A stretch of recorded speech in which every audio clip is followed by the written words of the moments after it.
এবারে দুর্গাপূজায় আমার মা অতনুকে যে ড্রেসের সেটটা দেবে, তো তার মধ্যে শার্টটা অলরেডি মা কিনে দিয়েছিল অতনুকে, তো প্যান্টটা বাকি ছিল। তাই সেদিনকে হঠাৎ করে রাত 9টার সময় মা বলে যে অতনু এখন ঘরে আছে, তো চল ওর প্যান্টটা কিনে ওকে দিয়ে দিই, ও থাকতে থাকতে নিজেই পছন্দ করে নেবে, কারণ আমাদের পছন্দ আদৌ হবে কিনা। আর অতনু এত চুজি, মানে কি বলবো, বিশ্বাস করে একটা প্যান্ট কিনেছে, 1.25 ঘন্টা ধরে একটা জিন্স মানে চয়েস করেছে। আর এখানে দেখতে পাচ্ছি একটা করে জিন্স দেখছে আর আমার হাতে ধরিয়ে দিচ্ছে, কিন্তু আমার হাতে যেগুলো আছে সেগুলো কিন্তু নেয়নিও, তার মধ্যে একটাও নেয়নি।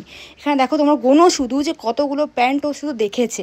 আর তারপর ট্রায়াল রুমে গিয়ে 4-5টা প্যান্ট ট্রায়াল করার পরে উনি একটা পছন্দ করতে পেরেছেন, তাও মনে খুঁতখুত ছিল, বিলিং করার অবধিও বলছিল যে চেঞ্জ করবো না রাখবো।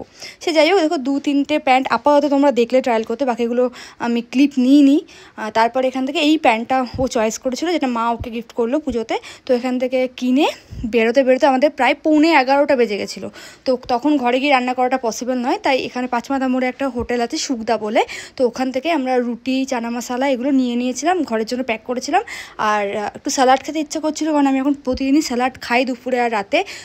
তো ঘরে কিছু ছিল না, তাই সামনে একটা দোকান খোলা ছিল, তো এখান থেকে মা শশা, গাজর এগুলো কিনছিল। তারপরে এখান থেকে সব কেনাকাটি করে বাড়ি চলে আসার পরে এখানে অতনু সব হিসাব করছিল যে ওর পুজোতে কটা জামা কি হলো না হলো, কটা সেট হলো। সে যাই হোক, তারপরে এখানে করে নিই আমরা ডিনার। আর তোমাদের পুজোর শপিং কেমন চলছে আমাকে কিন্তু কমেন্ট করে জানাও, আমি জানতে খুব এক্সাইটেড।